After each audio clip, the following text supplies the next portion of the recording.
Hello, beautiful people. It's me again, and I did something new. I just did this today, and I'm not quite used to it, and it's not boofy like it should be, but I have to play with it now because my hair is probably in shock as I am too, but I kind of like it. So anyway, I haven't done video. Actually, I have, but my camera stopped working, so I couldn't video a video. I don't know if that makes sense or not, but it wouldn't record, so I couldn't download it to my computer, and every time I did, it wouldn't show up, and on my camera it showed it recorded. So I'm assuming that doesn't work anymore. And I had an Android phone, and it's not compatible with my Mac, so it wouldn't upload, download, whichever. It wouldn't go through my Mac like that. So I had to get an Apple phone. Something I didn't want to do, but I think I had to. So bye-bye Droid, hello Apple phone, and I am hoping I get used to it soon. Sorry I'm a little jittery, and my lighting is horrible. Maybe that's better.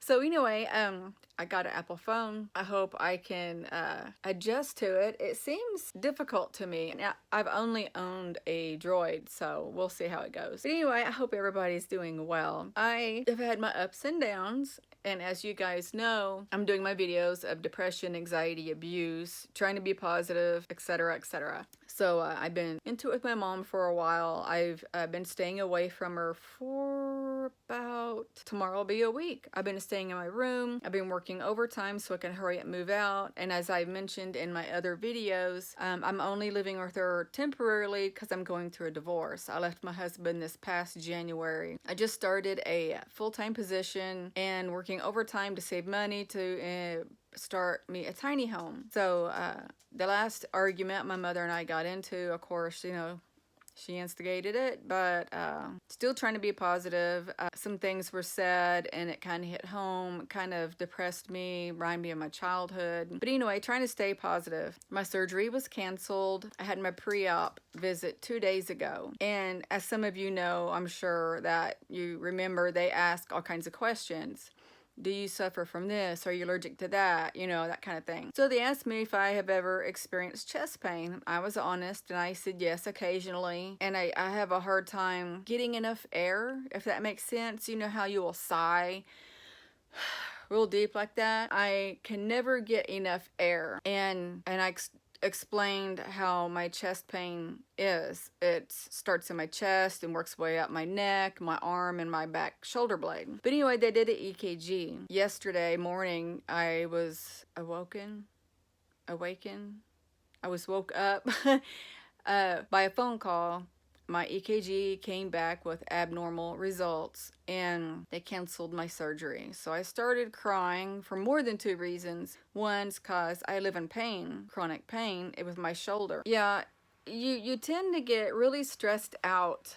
I'm sorry, I keep looking at my hair. When you live in pain every day, and every time I move, it's my bursa, so every time I move my arm away from my body or put pressure on my arm, like you know how you lean on your elbow, that hurts, and it hurts pretty good. And at work, I reach a lot, so that hurts. And it's, you know, taking a shower, shampooing my hair, it hurts. I mean, you name it, it hurts. And so that was very upsetting, and it's like I was counting down the days for surgery. It was scary because I didn't know this. Shoulder surgeries require you to be in a reclining position. You don't lay down. And your risks of that surgery is stroke. So with my age and all, that kind of scared me. But I was looking forward to being out of pain sooner. So I broke down crying because of that. And heart conditions run on my mom's side of the family really bad. It has not skipped a person in many years, and many of the family members have died of heart issues, you know, heart attack, whatever. If they didn't die from that, they have heart disease of many kinds. So that has me worried. And I have a doctor's appointment, ironically, on what is supposed to have been my surgery day. Unless my doctor, which is out of town, comes back and says, hey, she doesn't need an appointment. We need to do a stress test. The doctor who read my results had stated that I need a stress test or a nuclear stress test. I don't know what that can... I do know what it consists of.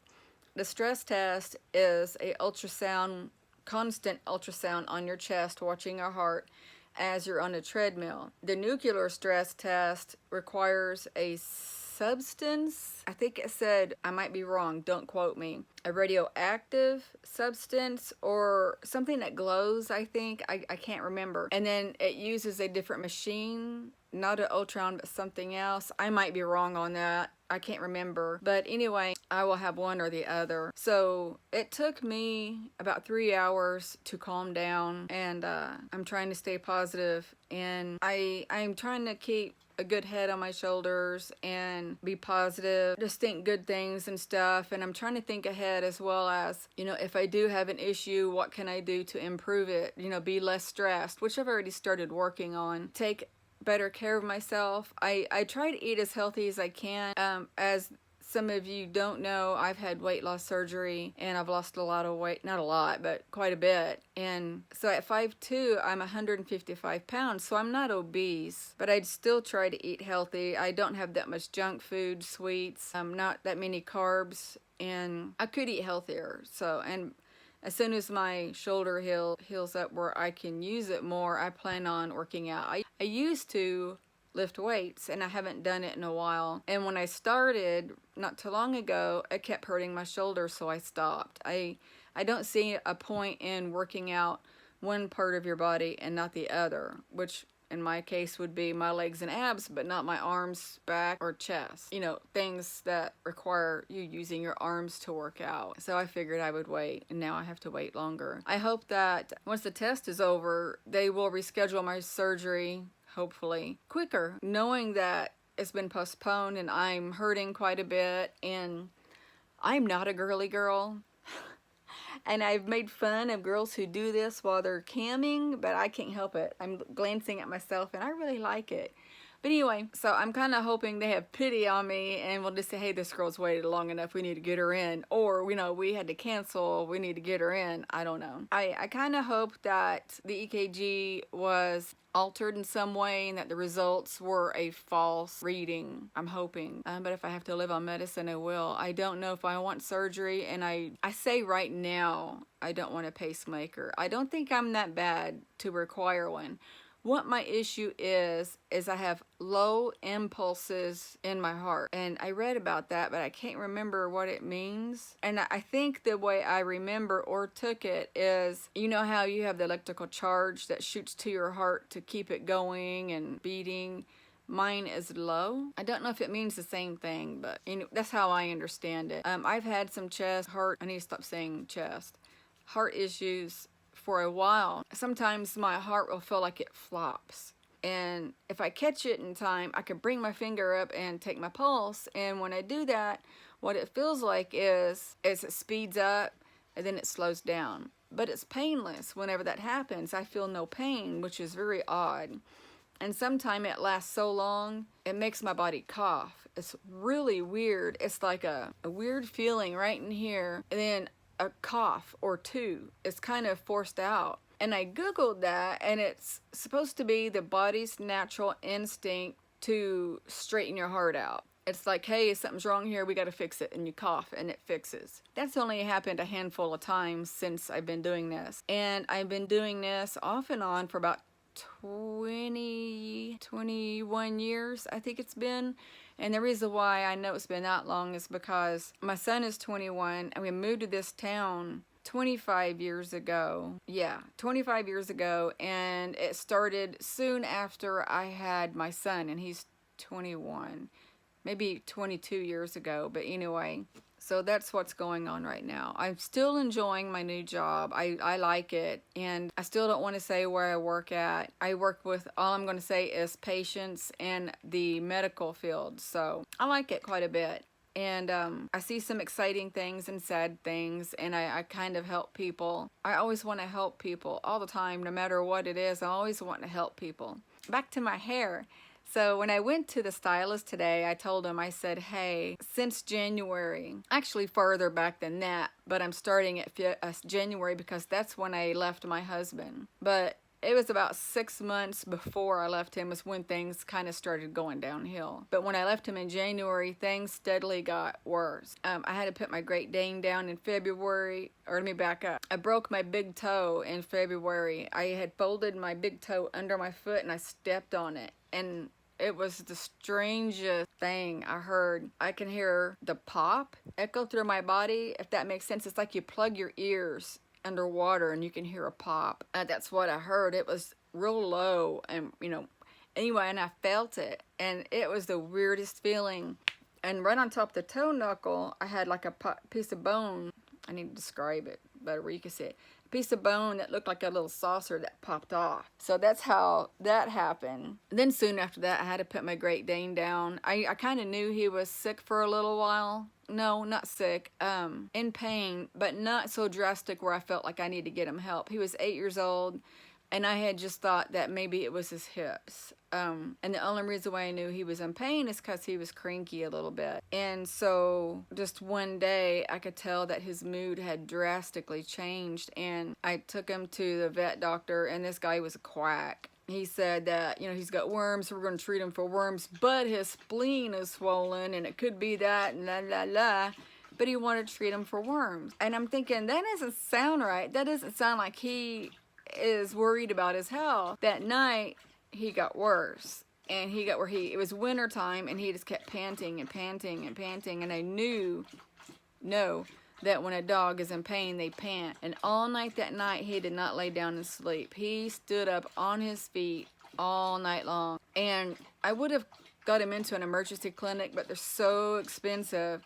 I didn't have a job. I was still living with my mom. I couldn't do it. But knowing how bad he was, I got up early that morning and I took him to a vet that I went to years ago and then I really liked. And, come to find out his spleen was swollen, and they said with his age and health that they could remove it, but he probably still wouldn't live that long. So we went ahead and put him down. Then after that, I found out my other dog, which is his fur brother. They grew up together. He's 8 too. But now he's in kidney failure, so I have to watch him, and I have blood work done because I don't want him to suffer. My divorce is hectic, and living with my mom is hectic, and hectic is putting it mild. It's horribly bad. And if you're watching my videos, you kind of know how bad my situation is, especially with my mom. I think I got off track majorly. I did. I go to the salon, and I tell this man, the stylist, I said, my year has been horrible, and I need something to make me happy. I said, I need a change. I know in the past when I was going through a really bad time in my life, I cut my hair. It was long and I cut it, but it didn't look like this. I really like this. But anyway, he said, okay. And I showed him a bunch of pixie cuts, and he wanted to start slowly, and I agreed. And so I showed him what I wanted, and the picture looked better than my hair does. But once I style it, my hair is going to look good. It's been raining all day. So anyway, we cut it, and I absolutely love it. The back of it, I'll show you the back. I don't know. It's hard, but anyway, it's short. And I haven't had it that short in a while, in 25 years. But I absolutely love it. It actually makes me happy, so I'm so excited. So it's one good thing. I need to get in better light constantly. It's one good thing that I actually have done for myself. So I'm excited about that. That's what's been going on with me since I have not posted. I'm still behind on my car payments, in which is something I'm going through since my divorce, and I make one tomorrow, and I think I'll be one behind then, but the middle of the month I'll be back to 2 behind, which by then I'll be making another car payment and I'll be 1 behind. So I have to make a car payment every 2 weeks till I catch up, which is going to be so hard. I hope to at least buy a trailer for my tiny house soon, because then I can start building. Oh, that sounds so nice. It's raining out. I love the sound of rain. The calm, no thunder, rain. Just, anyway. So yeah, that's what's been going on. Oh, I don't know if I even said this in one of my videos. I just happened to look down and I saw one of my pill bottles. I don't know if I said this. My pain management doctor had fired me. I think I have, but I'll refresh. He fired me because I went in 1 month and said, he always asked, how does the medicine holding up for you? Are you still doing well? And I told him, I said, well, as you know, as I told him, as you know, I have a very high pain tolerance for pain medicine. And I said, I was on him for 3 months before I said this. And I said, this past month, it has got to the point where it just took the edge off, but it didn't take my pain away completely. Well, not I shouldn't say completely, because it never does, but it just took the edge off instead of making me comfortable. And he said, well, I think you need to do surgery. And I said, I will not do surgery. He goes, well, I think you need to consider it. And I said, so you're not going to raise my medication? And he didn't answer me. So the next month I go in, before I went in, it was like during that month, I had taken 8 pills, broke them in half, and took those during that month, only the 8 pills. So I took 1.5, 8 times out of 30. So anyway, I go back, and he chews my ass, and he was an asshole. And I'm like, he's like, I can't treat you anymore. And I said, well, explain to me. And he kept interrupting me. He wouldn't listen to what I had to say. And I kept saying, explain to me how. He would interrupt me. And I'm like, wait, listen.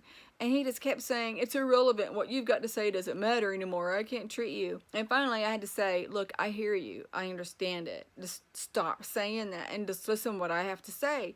And I got where I had to scream at him. And I said, explain to me how I was able to be pain-free and stay out of pain to work and live my life. I said, you refused to help me. Explain to me. And he just said again, I can't help you anymore. You broke contract. So he more or less fired me as a patient. Now I have to find another pain management. So that's happened to me lately, and I was going to put it off to after I had shoulder surgery to find a pain management. And the reason why I was going to do that is because because of the opiate epidemic, when you're in pain management, you have to do a contract, and you cannot have another narcotic prescribed to you while you're on one. For instance, in pain management, if I'm on a low dose narcotic and I have major surgery like my shoulder surgery, I am only able to have a week's worth. So if my pain management doctor is not soon enough for me, when my surgery medicine wears off and I need it, I'm either going to have to double up again or suffer. And I don't want to do either, because I'll get fired again, and it's a no win-win situation. So anyway, I don't know what I'm going to do, and I don't have that many left. So I'm like, crud. And I thought if I waited to after shoulder surgery, I wouldn't be breaking any contracts, and I would be handling my surgery pain better. So now I think I have to go find a pain management doctor, and those are hard to find that prescribe medicine. I might have to drive a long distance for that, which I don't mind, but the people who abuse these medications make it hard for us that really need them. And a lot of these pain management doctors want to do injections or experimental surgery, and I don't want that. I've had injections in my back, and they're not fun, they're extremely painful, and they didn't work for me. So that's that on that. That was funny. But anyway, so yeah, but I hope to start doing videos more often now. I have no excuse not to. I probably won't do any this is Thursday. I probably won't do one till Sunday night or Monday, because I work the next 3 days, Friday, Saturday, and Sunday, 12 days a day. And then I'll be off Monday, unless they call me in for overtime, in which I will do, because like I said, I need to get out of this house. And I really like my hair. Oh, look. Well, that has to look different, but yeah. I love it. I don't know how to explain it. I feel so awesome. But anyway, I'm glad you guys have listened to my video today. And I hope I see you again. I hope you see me again. And as I tell you every time I do my videos, stay positive, think positive. It's a daily task, chore. It can be done. You just have to really work at it. I'm working on it. And I've had, a couple of days where I've had it really, really hard and bad, but it took me a little bit, and I told myself, you know, look, you've got to have your cry time, your mad and upset time, but you still got to be positive. And I did it. I pulled through.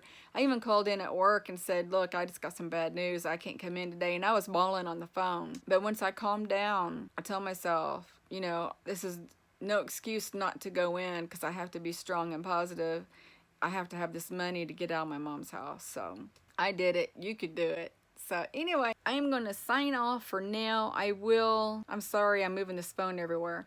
I will do another video soon, really, really soon. So you guys, I enjoy talking to you every day. I hope I do something for somebody.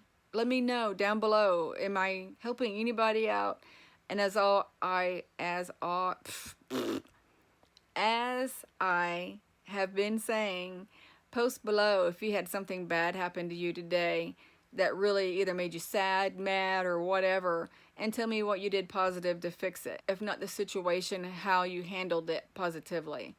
I do want to hear what you have to say. I'm very interested. So with that being said, thank you for watching. Be positive, and I'm thinking about you all, and I hope you have a great day. Thanks. Bye. Mwah.